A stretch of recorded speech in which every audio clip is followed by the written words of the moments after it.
여러분 안녕하십니까? 벌써 한 해가 저물어가고 이제 몇 날을 남겨두고 있습니다. 우리는 금년 한 해 동안에 하나님의 은혜로 하나님의 말씀을 연구하면서 여기까지 왔습니다. 특별히 예수님의 생애를 계속적으로 연구하여 그 가운데서 들려주시는 하나님의 말씀을 듣는 것은 우리의 특권이요 축복이었습니다. 오늘도 거기에 이어서 오늘은 복음조화 126번, 제목은 체면을 무시한 사나이입니다. 이 말씀은 누가복음 19장 9절과 10절을 기초해서 말씀을 드리겠습니다. 왜 여기에 체면을 무시한 사나이라는 이런 제목을 붙였냐 하면은 오늘 이 성경 말씀에 소개되는 사람이 그러한데, 얼마 전에 지인이 보내준 카톡에 체면이란 말이 있어서 그 기사를 보게 되었는데 거기에 재미있는 이야기가 있었습니다. 여기 사진에 나오는 이 인물은 마이클 하르토노라고 하는 사람인데 인도네시아 최고의 갑부인 것입니다.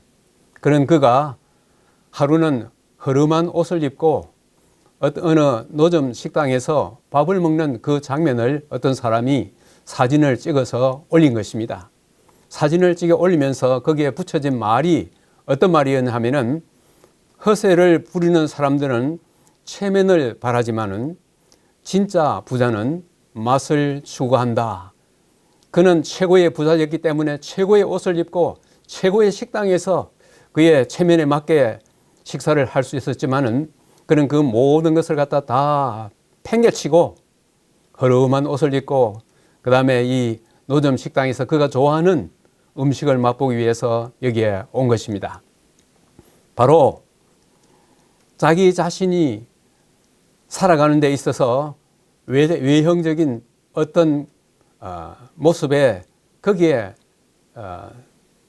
의지하지 아니하고 자기가 가지고 있는 확실한 그 생각에 따라서 살아가는 이 사람, 그래서 체면을 무시한 사나이였습니다. 오늘 성경에도 이와 비슷한 사나이가 등장합니다. 누가복음 19장 9절 10절에 예수께서 이르시되 오늘 구원이 이 집에 이르렀으니 이 사람도 아브라함의 자손이로다. 인자가 온 것은 잃어버린 자를 찾아 구원하려 함이라. 이 말씀의 배경으로서 1절 2절에 이런 말씀이 있습니다. 예수께서 여리고로 들어가 지나가시더라. 삭개오라 이름하는 자가 있으니 세리장이요 또한 부자라. 여기에 여리고에 대해서 한번 잠깐 생각해 보겠습니다. 여리고는 오른편 그림에서 보시는 것처럼, 사진에서 보시는 것처럼 저 멀리 산이 보이는데 거기에는 풀 한 폭이 없는 사막 지대인 것입니다. 그 앞에 대추 야자가 아주 무성하게 자라있는 그 장면이 보이고, 왼쪽 사진에는 거기에 달린 열매를 볼 수가 있습니다. 여리고는 지난 시간에 이미 말씀드린 것처럼 예루살렘에서 약 한 60리가 좀 넘는 그런 거리에 위치해 있습니다. 그리고 이 여리고는 어쩌면 이 지구상에서 가장 낮은 곳에 위치해 있는 도시일 것입니다. 왜냐하면은 이 여리고는 이 바다면에서 밑으로 258m 되는 곳에 위치하여 있고, 반면에 이 예루살렘은 이 바다면에서 위로 754m 되는 곳에 위치해 있습니다. 그러므로 예루살렘과 여리고의 그 높이 차이는 1000m가 넘는 아주 그런 곳이 바로 이 여리고 있는 것입니다. 그런데 이 여리고의 지리적 위치를 한번 살펴보면은 이 통행세를 받기에 아주 적합한 장소로서, 그러기 때문에 이곳에 많은 세리들이 살고 있는 것을 우리가 알 수 있습니다. 여기 지도를 보시면 하살표가 가리키는 이 여리고는 저 북쪽에 있는 갈릴리 호수에서 이 남쪽에 있는 이 사해까지 길게 흘러내려오는 이 요단강, 그 요단강 있는데 여리고에서 얼마 멀지 아니하는 곳에 요단강 동편에 바로 요한복음 1장 28절에서 이야기하고 있는 침례 요한이 침례를 베풀던 바로 베다니인 것입니다. 그래서 이 여리고의 위치를 한번 살펴보면은 유대 땅에 위치해 있으면서 북쪽으로 가면 사마리아, 더 북쪽으로 가면은 갈릴리, 그리고 요단강 오른편으로 가면은 데가볼리, 그 다음에 페레아, 이런 곳에서 이 유대 땅에서 이곳을 다른 곳으로 가든지 혹은 다른 곳에서 이 유대 땅으로 오든지 간에 반드시 이 여리고를 갖다가 통과할 수밖에 없게 되는 것입니다.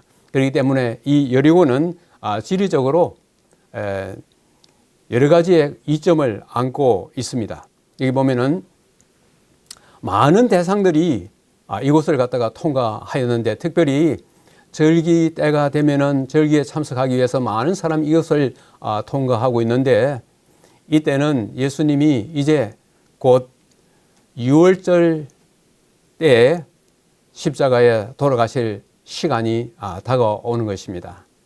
그래서 많은 사람들이 이 대상들이 절기를 지키러 통과하는데, 그 통과 지점이 어디냐면은 바로 이 여리고라고 하는 것입니다. 그래서 이곳은 교통의 대중심지로서 동서남북으로 많은 사람들이 통행하는 그 중심에 이 여리고가 자리를 잡고 있는 것입니다. 여기는 로마의 관원들도 있고 군졸들도 있고 외부에서 오는 또 많은 나그네들이 이것을 통과하고 있었습니다.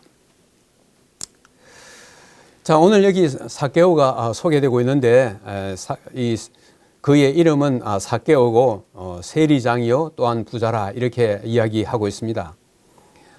원래 이 삭개오라 이름하는 것은 어려운 자 혹은 정결한 자, 그런 뜻인데, 그의 직업이 뭐냐면 세리장입니다. 세리 중에서도 우두머리인 세리장이고, 그것으로 인해서 그가 많은 재물을 축적하여 부자라고 여기에 소개되고 있는 것입니다.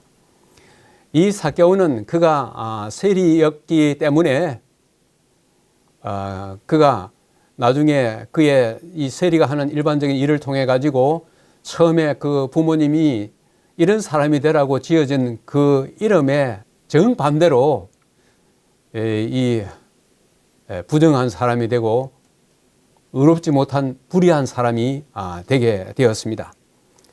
그래서 이 세리였기 때문에 그는 자기의 동족들로부터 미움을 받았습니다.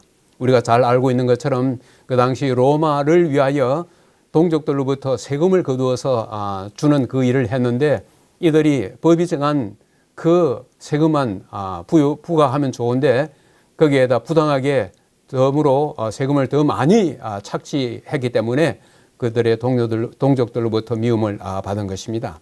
그래서 그는 이 세리라고 하는 이 직책을 통해 가지고 많은 돈을 갖다가 벌어서 부자가 되었는데, 그 방법이 부정과 강탈로 축적한 그런 하나의 사람인 것입니다. 그렇기 때문에 그는 외형적으로는 부자고 세리장이고 하는 이 높은 계급의 사람이었지만은 항상 주변으로부터 위로받을 수 있는 곳이 없고, 항상 주변의 사람들로부터 멸시의 시선을 받으면서 그의 마음은 항상 괴로웠던 것입니다. 그런데 이 삭개오는 이런 것이 있음에도 불구하고 외형적으로는 그가 신체적으로 키가 아주 작은 핸디캡이 있었습니다. 그래서 그가 예수님을 보고 싶어 갈 때에도 그를 막고 있는 많은 사람들 때문에 예수님을 볼 수 없었습니다. 그래서 두 가지의 핸디캡을 안고 있었는데, 하나는 키가 작고 하나는 많은 사람들이 그의 예수님을 만나고자 하는 그의 앞길을 갖다가 가로막고 있었습니다. 자, 우리는 여기서 한 가지 생각할 것은 이 삭개오는 예수님을 그저 지나가는 예수님을 그저 길 가다가 만나려고 그렇게 생각했는가? 그렇게 우리가 생각할 수 있습니다. 그러나 예수님을 만나기 전에 삭개오에게 어떤 일이 있었는가를 한번 생각해 볼 필요가 있는 것입니다. 아까 우리가 보았듯이 이 여리고에서 그렇게 멀지 않는 요단강 동편 그곳에는 침례 요한이 침례를 베풀던 베다니가 있는 것입니다. 침례 요한이 이곳에서 회개하라, 천국이 가까웠다 하면서 많은 사람들의 잘못을 갖다가 꾸짖으면서 그들의 잘못을 고치고 하나님께로 돌아오도록 그렇게 전도하는 것을 그도 들은 것입니다. 이 세리라고 하는 이 직책 그것 자체가 그가 외형적으로는 살아가는데 아무런 부족함이 없지만은 그러나 가장 중요한 그의 마음에 주변 사람들로부터 취급받는 이런 하나의 서러운 그의 신세를 면할 길이 없을까 늘 마음에 채우지 못한 그런 아픔이 있었습니다. 그런데 그런 사람들에 대하여 예수님께서는 환영하고 따뜻하게 대해 주신다는 이야기를 들은 것입니다. 그 다음에 더욱더 중요한 것은 예수님의 12제자 가운데 한 사람도 바로 세리라고 하는 것입니다. 세리 마태인 것입니다. 여기에 더하여 그에게 예수님 앞에 나가야 되겠다고 더 그를 이렇게 힘을 북돋아 줬던 것은 뭐냐면은 얼마 전에 바로 이 여리고에서 소경 바디메오가 예수님을 만나서 그의 눈을 뜨게 된 하나의 큰 사건이 그로 하여금 예수님을 꼭 배워야겠다는 그런 생각을 갖게 한 것입니다. 그런데 이 삭개오는 이 조금 전에 침례 요한의 그 전도의 말씀도 듣고 여러 가지 이런 하나의 것들을 한번 생각하면서 그가 깨달은 확신을 따라서 즉시 그가 약탈한 것을 피해자에게 반환하기 시작하였다 이렇게 했습니다. 그러므로 이 삭개오는 예수님을 만나기 전에 이미 그가 잘못한 것을 뉘우치고 그 잘못한 것에 대해서 그가 약탈한 그의 부의 축적을 갖다가 그런 사람들에게 다시 되돌려주는 그 일을 시작한 것입니다. 그래서 이 삭개오는 예수님을 만나기 위하여 나아가는데 키도 작고 많은 사람들이 앞을 가로막고 있기 때문에 그 하나의 해결 방안으로서 이 무화과 나무 위로 올라가게 된 것입니다. 여기에 우리가 이제 이것을 갖다가 원래 개역 한글 성경에는 뽕나무라고 그렇게 되어 있습니다. 오늘 여기 개역 한글에는 이 돌 무화과 나무라고 이렇게 되어 있는데 이 원래 이 원문에는 이 뽕나무와 무화과 이 두 나무를 합성한 하나의 단어인 것입니다. 그래서 이것을 갖다가 흔히 뽕나무 무화과 혹은 애굽 무화과라고 그렇게 불리고 있습니다. 왜냐하면은 이 나무의 잎은 뽕나무요, 뽕나무처럼 생겼고 열매는 무화과 열매이기 때문에 이런 이름이 붙여진 것입니다. 그런데 이 나무는 아주 이 가지를 길게 낮게 이 땅으로 이렇게 늘어져 있기 때문에 이 삭개오처럼 키가 작은 사람이 그 위로 올라가기에 아주 수월했던 것입니다. 그런데 이런 나무가 요단강 주변에 많이 있다고 그렇게 이야기하고 있습니다.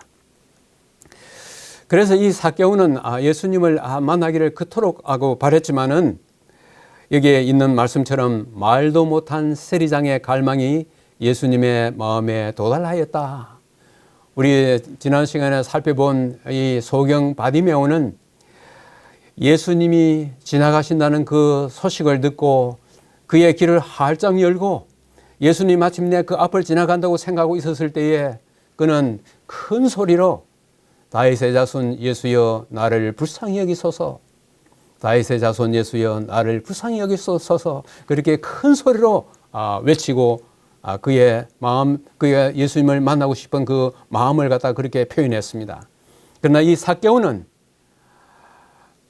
그가 평소에 세리장으로서 주변 사람들로부터 그가 취급받던 그런 한 일들이 있어서 도무지 자기가 예수님을 앞에 나서기도 그렇고 다윗의 자손이여 나를 불쌍히 여기소서라고 말하기도 그렇고 그래서 이 나무 위에서 지나가는 자기 아래에 지나가는 그 예수님을 참 안타까운 심정으로 바라보고 있었습니다. 그런데 말하지 않는 이 삭개오의 그 마음이 이 아래 자기 아래에 지나가고 있는 이 예수님은 이미 읽고 계셨던 것입니다. 그때에 바로 예수님이 자기 밑에 막 지나가려고 하는 바로 그 순간 이 삭개오는 기절할 뻔했습니다. 왜냐하면은 예수님이 바로 그 밑에서 갑자기 서시니까 함께 같이 가던 사람들이 다 섰습니다. 그러면서 예수님이 그 삭개오가 올라와 있는 그 나무 위를 쳐다보실 때에 그 주변에 있는 많은 사람들도 같이 그 나무 위를 쳐다본 것입니다. 거기에 보니까는 평소에 그들이 미워하고 증오하는 세리의 그 중에서도 장인 이 삭개오가 그 위에 있는 것입니다. 모든 사람들의 시선은 어떤 면에서는 쌀쌀한 시선으로 그를 쳐다보고 있었습니다. 그때에 예수님이 삭개오야 하고 부르신 것입니다. 삭개오는 자기의 길을 의심할 수밖에 없었습니다. 아니, 예수님과 한번 만나본 적도 없는데 어떻게 내 이름을 저렇게 부르시나? 그래서 예수님이 삭개오야 속히 내려오라. 내가 오늘 네 집에 유하여 하겠다. 이 말을 들었을 때 삭개오는 너무너무 기뻐서 쏜살같이 나무에서 내려왔습니다. 여기에 예수님이 그때 그의 마음을 읽고 계시는 것처럼 보이는 한 분이 그를 올려다보시면서 삭개오야 내려오라고 그렇게 한 것입니다. 너무너무 기뻐서 삭개오는 쏜살같이 내려왔습니다. 삭개오야 속히 내려오너라 이렇게 했을 때 삭개오가 예수님의 그 자기를 부르는 그 소리에 반응한 것이 세 가지로 나타나고 있는 것입니다. 급히 내려왔습니다. 그 다음에 즐거워했습니다. 그 다음에 영접했습니다. 그런데 여기에 나오는 이 세 가지의 이 행동은 약간 좀 다른 것입니다. 급히 내려와서 예수님을 영접하는 이 행동은 즉각적으로 이루어진 것입니다. 그러나 여기에 나오는 즐거워한다 이 말은 우리가 시간상으로 현재 분사라 하여서 지금 현재 일어나고 있는 그 사건의 이 아주 그 주변의 그 상황을 갖다가 아주 생생하게 전달해주는 그런 하나의 의미를 여기에 갖고 있는 것입니다. 다시 말하면 삭개오야 내려오너라 하는 그 순간부터 삭개오는 너무너무 기뻐가지고 거기에서 계속적으로 싱글벙글하고 계속적으로 기뻐하는 그런 하나의 모습을 끊임없이 예수님을 모시고 자기의 집으로 돌아갈 때까지 계속적으로 그런 모습을 보여주는 것입니다. 여기 이 사진이 사진에서 이 그림에서 이 보는 것처럼 삭개오는 아주 키가 작습니다. 그런데 그의 얼굴을 한번 보십시오. 얼마나 기쁘고 얼마나 즐거운지 예수님과 함께 가면서 무슨 사람들은 그를 갖다가 아주 냉랭하게 쳐다봐도 그는 그곳에 조금도 아랑곳하지 않고 자기의 집으로 향한 것입니다. 그러면서 자기의 집에 예수님을 모시고 가서 예수님과 함께 지나는 그 짧은 시간 동안에 이 삭개오는 완전히 변한 것입니다. 그는 이렇게 이야기했어요. 제가 누구의 것을 속여 뺏은 것이 있으면 제가 4배로 갚겠습니다. 여기 우리 성경에서 일반적으로 만약에 사람들로부터 어떤 남의 것을 갖다가 이렇게 강탈하거나 혹은 속여서 빼앗거나 혹은 도둑질하거나 그럴 경우는 그 원래의 그 것에다가 5분의 1을 더해주라고 그렇게 이야기한 것입니다. 그러나 그 경우 아주 심할 때는 4배로 갚으라고 그랬습니다. 출애굽기 22장 1절 같은 곳에서는 너희가 이 소나 혹은 양이나 이런 것들을 갖다가 만약에 너희들이 손해를 입혀가지고 만약에 이것을 갖다가 다시 보상해야 할 때는 4배 내지 5배를 갖다가 물으라 그랬습니다. 오늘 여기에 이 삭개오는 자기가 예수님을 알지 못하던 그때에 부정과 강탈로 그가 많은 재산을 그렇게 끌고 모았지만은 그러나 이제는 자기가 그 모든 것을 갖다가 완전히 반환시키는 놀라운 이런 일을 갖다가 하겠다고 이렇게 이야기를 하고 있는 것입니다. 이런 예수님과 삭개오의 이런 모습을 봤을 때에 뭇사람들의 그 반응이 어떠했는가? 7절에 이런 말씀이 있습니다. 뭇사람이 보고 수군거려 이르되 제가 죄인의 집에 유하러 들어갔도다. 여기 이 그림에 보는 사람들의 얼굴을 한번 보십시오. 그들의 이 시선이 아주 냉소적인 것입니다. 아주 무시하는 태도인 것입니다. 그래서 여기에 수군거려 이르되 하는 이 말도 계속적으로 그들 사이에서 아니 예수님이 저 죄인의 집에 들어가, 예수님이 저 죄인의 집에 들어가, 이런 하나의 의미를 이에 담고 있는 것입니다. 그런데 이 삭개오에게 있어서 가장 소중하고 가장 귀중하고 가장 그의 마음을 따뜻하게 하고 그에게 용기를 주었던 한마디는 바로 예수님께서 이 말씀을 하신 것입니다. 그래서 저는 이것을 갖다가 삭개오의 생애 중 최고의 뉴스라고 그렇게 제목을 한번 붙여봤습니다. 오늘 구원이 이 집에 이르렀으니 이 사람도 아브라함의 자손이로다. 오늘 구원이 이 집에 이르렀으니 이 사람도 아브라함의 자손이로다. 여기에서 우리는 예수님이 삭개오에게 이 사람도 아브라함의 자손이라고 그렇게 말씀하셨을 때에 이 아브라함의 자손에 대하여 그 당시에 유대인들이 어떤 생각을 갖고 있었는지를 한번 살펴볼 필요가 있는 것입니다. 누가복음 3장 8절에 침례 요한이 이 요단강에서 침례를 베풀 때에 많은 사람들이 침례를 받기 위해서 왔습니다. 그러나 겉으로는 침례를 받지만 그들의 속마음은 그렇지 않은 것을 요한은 보고 이렇게 말했습니다. 너희가 아브라함이 우리의 조상이라 말하지 말라. 내가 너희에게 이르노니 하나님이 능히 이 돌들로도 아브라함의 자손이 되게 하시리라.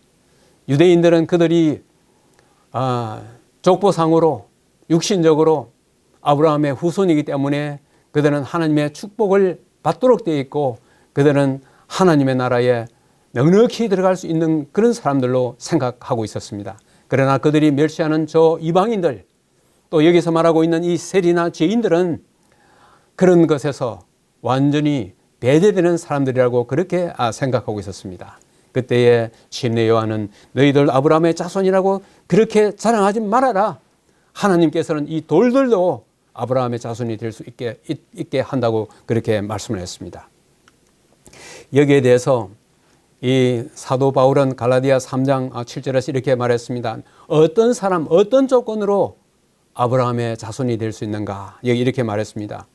믿음으로 말미암은 자들은 아브라함의 자손인 줄 알지어다. 믿음으로 말미암은 자들은 아브라함의 자손인 줄 알지어다.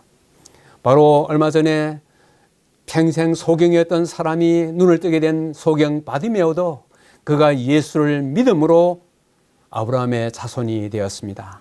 오늘 여기에 사람들로부터 멸시를 받는 세리장 이 삭개오도 예수님을 믿음으로 아브라함의 자손이 되었습니다. 유대인들 가운데서도 그들이 예수님을 믿지 아니하면은 그들은 아브라함의 자손이 결코 될 수가 없었던 것입니다. 여리고의 두 아들 소경 바디메오와 여기에 나오는 이 세리장 삭개오가 예수님으로부터 받은 축복은 바로 이것입니다. 바디메오에게 이렇게 말씀하셨습니다. 내 믿음이 너를 구원하였다. 삭개오에게는 오늘 구원이 이 집에 이르렀으니 이 사람도 아브라함의 자손이로다. 얼마나 큰 축복입니까? 예수님께서 십자가에 이제 달려 돌아가실 그 시각이 점차점차 다가오는 이때에 사람들로부터 멸시받고 아무런 한영도 받지 못하고 대접도 제대로 받지 못하는 이 가련한 사람들에 대하여 여리고를 방문한 예수님께서 이 두 사람에게 크나큰 축복을 선물로 안겨준 것입니다. 오늘 여기에서 우리는 영적 교훈을 한번 몇 가지 생각해 보도록 하겠습니다. 오늘 여기에 이 사진에 보면은 영어로 한 단어가 있고 그 다음에 그 두 글자가 위에와 아래에 있습니다. 위에 있는 C를 밑으로 내려오면은 찬스가 됩니다. 찬스가 되고 밑에 있는 G를 위에 올리면은 체인지가 되는 것입니다. 찬스를 받았을 때, 기회가 왔을 때 그 기회를 붙잡고 체인지가 되는 것은 얼마나 큰 축복인지 알 수 없습니다. 오늘 우리 삭개오는 그가 예수님을 만나기를 그토록 갈망했습니다. 마침내 예수님이 자기가 있는 그 동네 여리고를 지나갈 때에 마침내 예수님을 볼 수 있는 그 찬스가 온 것입니다. 비록 여러 가지의 장벽이 그를 가로막고 있었지만은 그의 체면을 완전히 무시해버리고 그 조그만 사람이 그야말로 부자이기 때문에 화려한 옷을 입고 그 나무 위에 올라가 있는 그 모습이 참 우스꽝스러웠지만은 그러나 그는 그 찬스를 결코 놓치지 않았습니다. 삭개오야 내려오라. 내가 오늘 네 집에 유하여야 하겠다. 이렇게 말씀했을 때 삭개오가 예수님을 만나고 난 다음에 그 찬스가 삭개오는 체인지가 된 것입니다. 그는 내가 남에게 강탈하고 부정하여 쌓은 이 모든 재산들을 갖다가 4배나 갚으면서 돌려주겠다고 하는 이 완전히 사람이 바뀌는 이런 하나의 삭개오의 모습을 우리가 여기에 볼 수가 있는 것입니다. 삭개오는 그저 지나가는 손님처럼 그의 집에 그리스도를 영접한 것이 아니라 영혼의 성전에 거하시는 분으로 그를 영접하였다. 영혼의 성전에 거하시는 분으로 그를 영접하였다. 많은 사람들은 예수님을 만나되 하나의 찬스로서 예수님을 만나는 것입니다. 그러나 변화가 없는, 체인지가 없는 예수님을 만나는 사람들이 많이 있을 수가 있는 것입니다. 우리는 여기에서 이 삭개오처럼 예수님을 만났을 뿐만 아니라 그 예수님을 통하여 그의 모든 생애가 체인지되는, 그의 삶이 체인지되는 이런 삶을 살아야 되겠다고 생각하는 것입니다. 삭개오는 성령의 감화에 굴복하자마자 정직에 위배되는 모든 행위를 버렸다. 비록 삭개오가 예수님을 만나기 그 이전이라도 침례 요한의 그런 하나의 설교를 통하여 그의 마음속에 찔림을 받고 그때의 성령께서 그 마음속에 역사하는 대로 그가 잘못을 깨닫게 되었을 때에 정직에 위배되는 모든 행위를 버리고 사람들에게 자기의 재산을 환원해 주기 시작을 한 것입니다. 여기에 이런 아주 좋은 말씀이 있는 것입니다. 개혁이 따르지 않는 회개는 참된 회개가 아니다. 개혁이 따르지 않는 회개는 참된 회개가 아니다. 체인지만 있고 찬스만 있고 체인지가 없는 삶은 어떤 면에서는 무의미한 삶이 될 것입니다. 특별히 하나님의 백성으로서 예수 그리스도를 만난 그런 기회를 가진 사람들에게 있어서 중요한 것은 그 찬스가 체인지로 변하는 것입니다. 체인지 없는 찬스는 아무런 의미가 없는 것입니다. 오늘 여기에 이 삭개오의 이야기를 통해서 우리는 2개의 단어가 나오는 그런 하나의 것이 3번 여기에 나오고 있습니다. 여기에 보면 첫째 오늘이라고 하는 이 단어가 오늘 이 사건에 2번 나타나고 있어요. 하나는 5절에 삭개오야 속히 내려오라. 내가 오늘 네 집에 유하여야 하겠다. 삭개오야 속히 내려오라. 내가 오늘 네 집에 유하여야 하겠다. 여기에 이 오늘은 이 문장상으로 앞에 나와 있어 가지고 강조하는 그런 의미가 있습니다. 내가 오늘 네 집에 유하여야 하겠다. 여기에 유하여야 하겠다 하는 이 단어도 그저 내가 너희 집에 좀 가도 되겠느냐, 좋겠느냐 이렇게 상대방의 그런 의사를 묻는 것이 아니라 예수님께서 오늘 여기에서는 내가 오늘 반드시 너희 집에 가야겠다 이렇게 말씀을 하고 있습니다. 그 다음에 9절에는 그 삭개오에게 예수님께서 이르시되 오늘 구원이 이 집에 이르렀으니 이 사람도 아브라함의 자손이로다. 여기에서 말하고 있는 이 오늘은 흔히 많은 사람들이 성경을 연구하는 사람들이 이것을 갖다가 구원의 즉각성이라고 그렇게 이야기하고 있습니다. 예수님을 만남으로써 오는 그 구원은 미래에 있기도 하겠지만은 지금 현재 바로 예수님을 개인의 구주로 받아들이는 바로 그 순간에 구원이 이르른다고 하는 것입니다. 그러면서 이 사람도 아브라함의 자손이라고 그렇게 말씀하신 것이 바로 오늘이고 어쩌면 그 여리고에 있는 어떠한 사람들도 비록 부자이고 세리장이었지만은 그 사람 집을 감히 가보려고 생각지 아니했을 것입니다. 그는 참으로 사람들로부터 이 버림받고 멸시받는 것 같은 이 삭개오의 집에 예수님께서 오늘 내가 네 집에 반드시 가야겠다고 이렇게 말씀하시는 예수님이십니다. 예수님이 오늘 우리들을 찾아오심에 있어서 조금도 지체함이 없는 것입니다. 조금도 주저함이 없는 것입니다. 우리가 예수님을 필요로 하는 그 순간에 예수님은 어느 순간에 바로 우리 앞에 와 계시는 것입니다. 그 다음에는 두 개의 왜냐하면이란 말이 여기에 나오는 것입니다.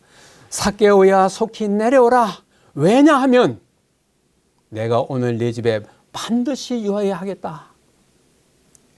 삭개오를 내려오라고 하는 그 삭개오 이름을 부르셨을 때에 예수님께서는 그 삭개오의 집에 가서 이 불쌍하고 가련한 영혼을 구원하셔야 되겠다는 그런 확고한 목적을 가지고 계셨습니다. 그 다음에 이 사람도 아브라함의 자손이라도 했을 때에 왜냐하면은 인자가 온 것은 잃어버린 자를 찾아 구원하려 함이라고 그 이유를 여기에 밝히고 있는 것입니다.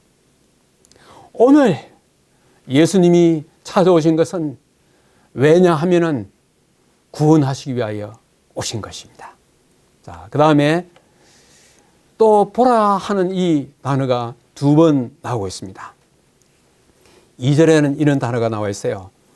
보라 삭개오라 이름하는 한 남자를, 보라 삭개오를 이름하는 한 남자를.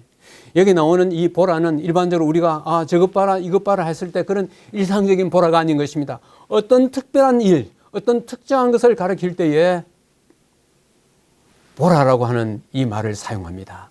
우리는 요한복음 1장 29절에 침례 요한이 침례를 볼 때 그 수많은 사람들 가운데 예수님이 침례를 받기 위하여 나왔을 때 이 성령의 감동을 받은 침례 요한은 사람들에게 보라 세상 죄를 지고 가는 하나님의 어린 양이로다. 보라. 여기에 그 똑같은 보라가 이 보라 삭개오라 이름하는 한 남자를, 그때에 예수님을 만나고 난 다음에 이 삭개오는 너무나 기쁘고 감사하여 보라, 예수님께는 보시옵소서 그렇게 했지만 보라 내가 잘못하여 지금까지 긁어모았던 그 모든 잘못된 것을 다시 원상태로 더 완전히 회복시키겠다. 나의 잘못된 그 모든 죄를 회개하면서 이 잘못된 모든 것을 나는 갚겠다. 여기에 보라 하는 말이 여기에 나와 있는 것입니다.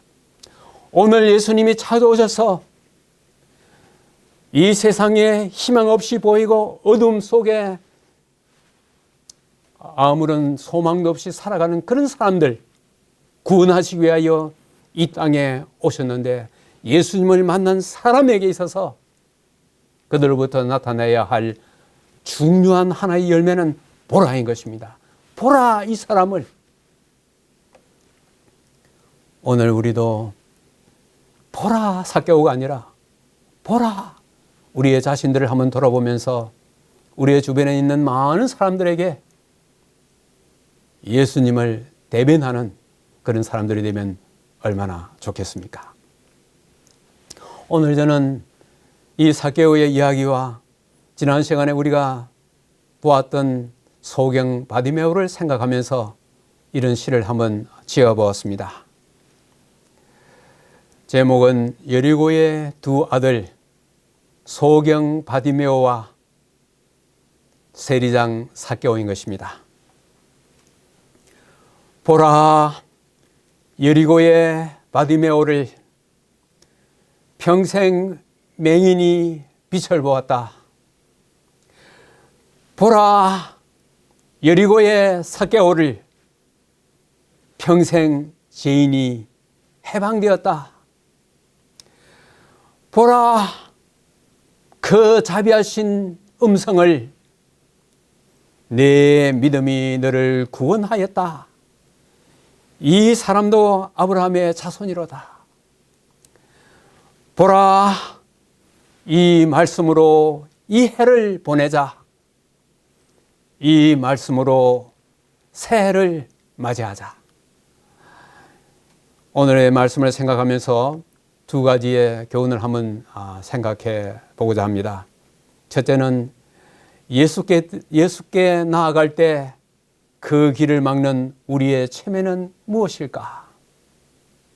삭개오는 예수님 앞에 나아갈 때에 자기의 체면이 깎이고 자기의 체면이 땅바닥에 완전히 떨어지는 것에 대해서 조금도 그는 개의치 않았습니다. 예수님을 만날 수만 있다면 그는 체면을 완전히 무시한 사나이였습니다.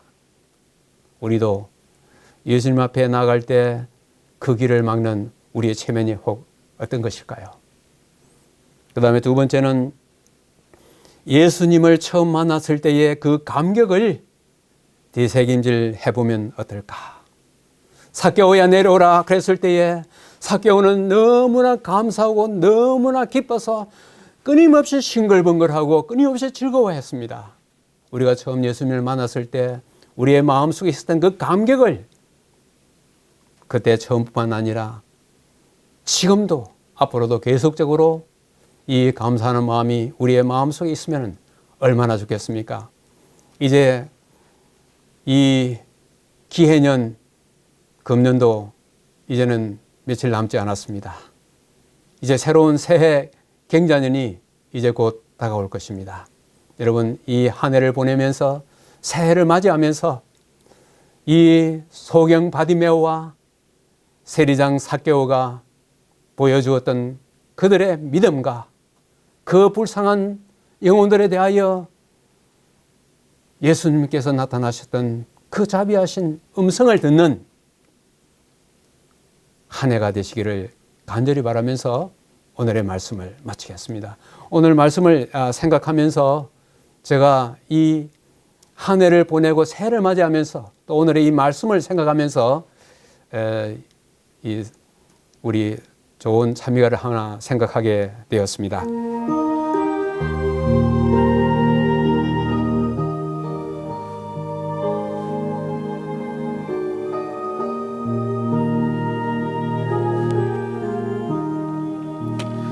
해 지는 저편 새 하늘에는 우리 주 예수 계시는 곳, 고난은 가고 찬란한 새벽 영광의 날이 밝으리라. 해 지는 저편 구름도 없고 무서운 폭풍 없으리니 즐거운 그날 영원한 그곳 해 지는 저편 거기로다.